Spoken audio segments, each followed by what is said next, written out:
आज की क्लास तो बहुत मजेदार होने वाली है दोस्तों, क्योंकि आज के इस कंसेप्ट में हम लोग जो पढ़ेंगे वो आपके बोर्ड एग्जाम में जरूर आएगा। सर ये क्या बोल रहे हैं, ये 100% श्योरिटी के साथ बोल रहा हूं दोस्त। आज की क्लास में जो हम पढ़ने वाले हैं इस कॉन्सेप्ट से आपके बोर्ड एग्जाम में न्यूमेरिकल या तो डेरिवेशन या तो कोई ना कोई चीज जरूर आएगा। तो दोस्तों आओ शुरू करते हैं। जैसा कि आप देखिए, तो देखो है क्या, आज के इस टॉपिक में हम लोग पढ़ेंगे गतिमान आवेशित गतिमान आवेशित गतिमान आवेशित कण के कारण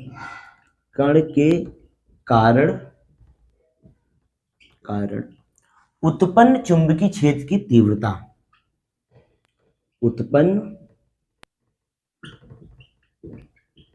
चुंबकीय क्षेत्र की तीव्रता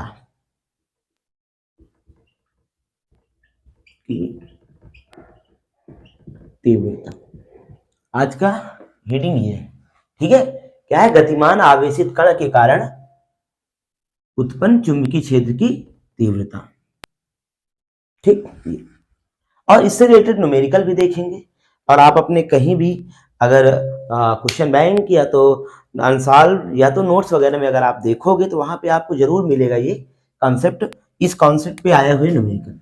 चलिए देखो क्या है इसमें, क्या देखना समझेगा।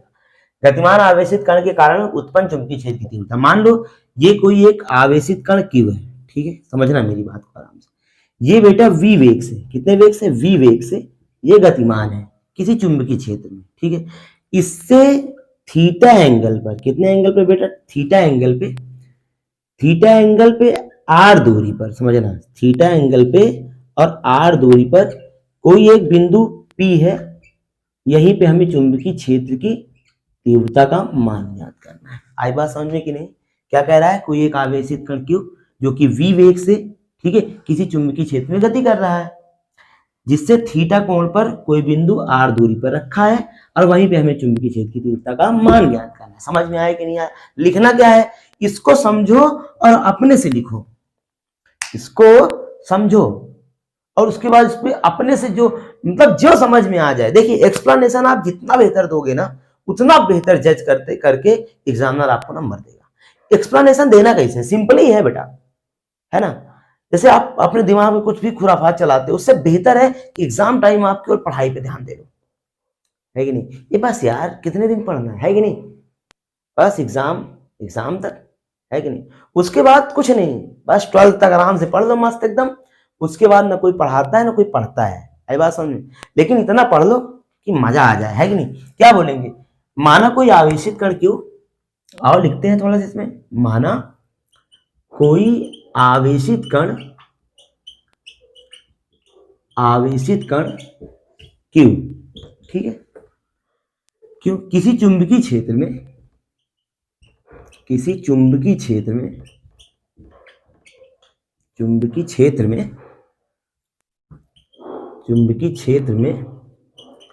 V वेग से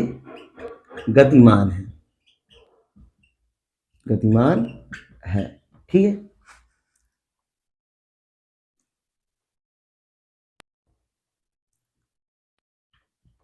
कण से थीटा कोण पर, कितने, थीटा कोण पर कोई बिंदु P है, कोई बिंदु P जो कि R दूरी पे है, ये भी लिखेंगे, ठीक है। एक्सप्लेनेशन बताया ना, बहुत तगड़ा दीजिए। कोई बिंदु P जो कि R दूरी पर है, वहीं पर हमें चुंबकीय क्षेत्र का मान ज्ञात करना, वहीं पर चुंबकीय क्षेत्र की तीव्रता का मान ज्ञात करो, ये कहना है कि नहीं। चलो क्या करेंगे, मेरी बात समझिएगा आराम से यहाँ पर, ठीक है। क्या बोलेंगे, अगर कोई आवेश है बेटा, ये क्या है, कोई आवेश है जो कि V वेग से गतिमान है कि नहीं। तो इसकी चाल क्या है, V है। आज इसको मूव करने में, यहां से कुछ दूर जाने में कुछ समय तो लगा होगा कि नहीं लगा होगा। अगर मैं बोलूं बेटा कि आवेशित कण Q को, आवेशित कण Q को, ठीक है,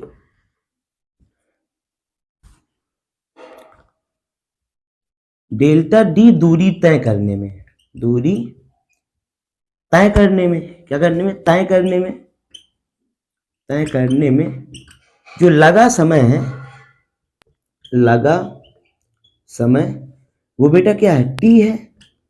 तो T हो तो, T हो तो क्या बोलेंगे, इधर देखिए, चाल बराबर हमको पता है क्या होता है, चाल बराबर होता है बेटा दूरी बटे समय, है कि नहीं। अगर मैं दूरी निकालूं, क्या निकालूं, डेल्टा दूरी निकालूं, यार देखिएगा, अगर मैं दूरी निकालूं तो ये हो जाएगा चाल गुणे समय, है कि नहीं। यहां देखो दूरी क्या है, अभी डेल्टा डी लिया, डेल्टा डी लिया,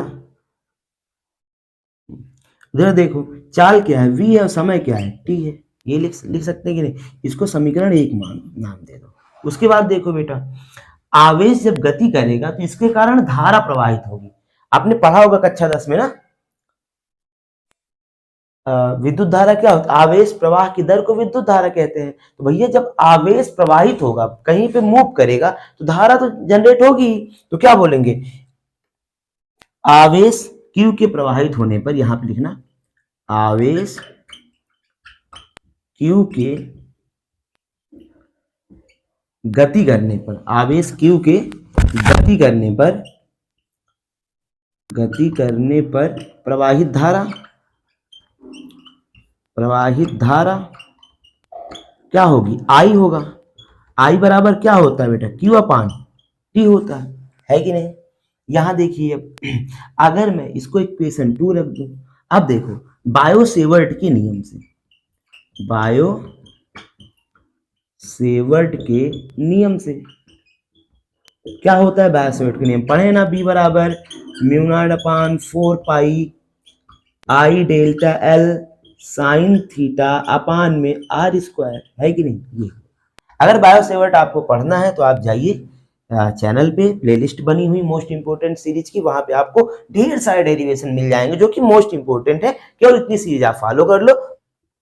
यहाँ पे देखो समीकरण 1 व 2 से देखेंगे, देखो B बराबर क्या है, mu naught upon 4 pi, I की जगह क्या रख सकते हैं, Q अपान टी गुणे, यार देखो ये dl क्या है, dl दूरी है, और डेल्टा l भी क्या है, दूरी है, लंबाई ही तो है कि नहीं। तो यहाँ पे डेल्टा l की जगह हम रख सकते हैं v इंटू टी और साइन थीटा अपान में r स्क्वायर। इधर देखो बेटा, t से ये t खत्म, बचा क्या, b बराबर म्यू नॉट अपान 4 पाई QV साइन थीटा अपान में r स्क्वायर, ठीक है।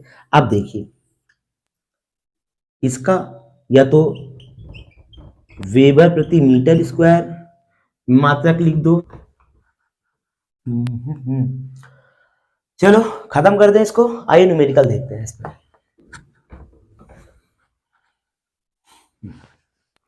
चलिए आइए न्यूमेरिकल लेते हैं इसी पे, ठीक है। जैसा कि आप बोर्ड पे देख रहे हैं, ये हमने लगा दिया है। देखो क्या कह रहा है, रेडियस दे रखा है यहाँ पे r बराबर 0.5 एंगस्ट्रॉम, है ना। इसको मीटर में बना लीजिए तो हो जाएगा 0.5 गुणे 10 की पावर माइनस का 10 मीटर हो जाएगा ये रेडियस, ठीक है।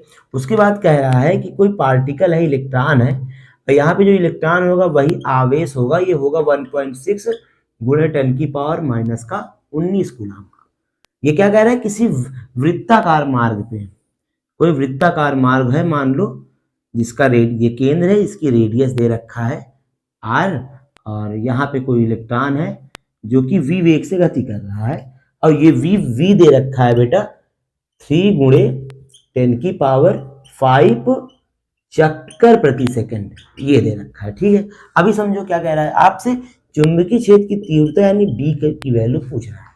सबसे पहले देखो हमको पता है कि b बराबर होता है mu naught upon 4 pi q v sine theta upon में आर स्क्वायर। अभी ये वाला फार्मूला पढ़े ना हम लोग। तो यहाँ देखो सबसे पहले साइन थीटा की जो मामले है उसको कैसे हम लोग सॉल्व करेंगे। देखो जब कोई सर्कल वगैरह में एंगल निकालना हो तो जहां से एंगल निकालना हो उससे एक टेंजेंट खींचते हैं बेटा ऐसे करके, और इसी से एक लंब से केंद्र से एक लंब डाल देते हैं और यहीं पे हम एक थीटा निकाल लेते हैं, इसको बोलते हैं 90 डिग्री।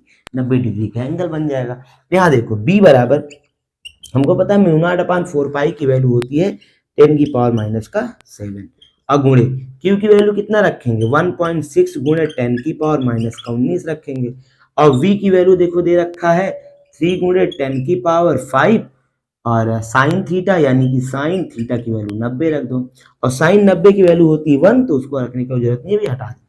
आर स्क्वायर आर की वैल्यू कितना है 0.5 गुणे 10 की पावर माइनस का 10 का स्क्वायर कर दो यहाँ पे। इधर देखिए अब b बराबर क्या हुआ, अगर हम देखें इसको 1 मान लो ना, इसको गुणा कर दे पूरे को, ठीक है। एक काम करते हैं अभी काट वाट देंगे, पहले इसको नॉर्मली कर लेते हैं, ठीक है। पहले एक काम करो इसको एक साथ रखते हैं, तो 1.6 गुणे 3 गुणे 10 की पावर 19 से 7 है, 10 की पावर कितना हो जाएगा माइनस का 26 गुणे 10 की पावर 5 हो जाएगा, और साइन 90 की वैल्यू 1 होती है। खत्म करो इसको रख के। यहाँ देखो अब 0.5 के स्क्वायर करोगे तो ये हो जाएगा 0.25 और गुणे 10 10 दूना 20 माइनस का 20 हो गया ये, ठीक। यहाँ देख लें बेटा, अब यहाँ देख लीजिए आराम से। अगर हम नॉर्मली इधर देखें तो एक काम कर सकते हैं ना, हम यहाँ पे इसको गुणा कर सकते हैं, 16 48 कर देते हैं 48 ना, 16 48, तो b बराबर हो जाएगा 4.8 इन 48 और गुणे 10 की पावर 26 में 5 ऐड करो कितना 21 हो जाएगा। कितना हो जाएगा 21 माइनस का 21 होगा, और बटे में आ जाओ ये क्या है 0.25 गुणे 10 की पावर माइनस का 22 हो जाएगा। यहाँ देखिए अगर हम इसको b बराबर एक काम करें, ये दोनों से पॉइंट हटाओ, एक जीरो यहाँ पे बढ़ा दो, ये हो जाएगा 480 गुणे 10 की पावर माइनस 21, इसको ऊपर लेके चले जाओ 10 की पावर 20 हो जाएगा, माइनस में नीचे तो ऊपर आएगा तो प्लस में, ये हो जाएगा 25 है ना। 5 से काट देते हैं इसको पूरे को, देखो एक काम करो बच्चे 5 से काट दो तो 5 बचा 25, 5 45 और 5 8 40, ठीक। अब आ जाओ b बराबर लिख दो 98 गुणे 10 की पावर यहाँ पे माइनस का 1 हो जाएगा, और बटे नीचे 5 है ना, इसको नीचे लेके चले आओ तो यहाँ पे देख लो, इसको जब नीचे लेके आओगे बेटा तो ये b बराबर हो जाएगा 98 बटे 50। आओ इसको काट दो, 2 से काट दो, 25 दूनी 50, 2 चौको 8, 2 9 18 49, ठीक। फिर देखो किसी चीज से कटेगा, आओ यहाँ पे देख लेते हैं, फिर b बराबर 49 और बटे 25 है, किसी से कटेगा 25 से काट देते हैं, सीधा सीधा 25 से भाग दे दो, डिवाइड करो इसको 49 को, देखो 25 दूनी 50 ज्यादा तो 25 एक कम, 25 9 में से 5 गए 4 आया, 4 से 2 को 2 आ गया, पॉइंट लगाओ 0 बढ़ा दो ना, 25 कितनी बार जाएगा 25 अट्ठे 8 45 की 0, कैरी आया 4, 8 दूनी 16 4 20 कम ही थे, काम करते हैं 9 बार ले जाते हैं ना, 9 बचे 45 की 5, कैरी आया 4, 9 दूनी 18 4 22, ठीक। 10 से 5 गए 5, 3 से 2 गए 1, खत्म, पॉइंट लगा है 0 बढ़ा दो, कितनी बार जाएगा 25, 25 चौको 100, 25 25 25 25 25 छंगम 150 है 1.9। नॉर्मली आंसर देखो कितना दे रहा है, वैसे काम करो 25 से और लेके चले जाओ, 25 छंगम 6 पंचे 30 की 0, कैरी 3 6 दूनी 12 3 15, चलो 25 छंगम 150, ये खत्म हुआ। तो आ जाएगा b बराबर 150 सॉरी 150 नहीं 1.96 टेस्ला या कुछ और आप लिख सकते हैं। ये नोट कर लीजिए इसको आराम से, ये पूरा न्यूमेरिकल, ठीक है। और एक न्यूमेरिकल और ले और करते हैं एक न्यूमेरिकल इस पे, ठीक है। इसको जल्दी से कर लो तो फिर आगे चलते हैं हम लोग।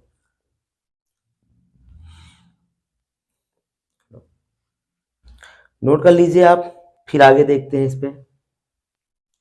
चलो एक देखो न्यूमेरिकल दे रखा है, ये लगा दिए बोर्ड पे हम। 2 गुणे 10⁻⁻10 मीटर त्रिज्या के वृत्ताकार मार्ग पर इलेक्ट्रॉन 3 गुणे 10⁻6 मीटर प्रति सेकंड के एक समान चाल से चक्कर लगा रहा है। वृत्ताकार मार्ग के केंद्र, अरे सेम सवाल है।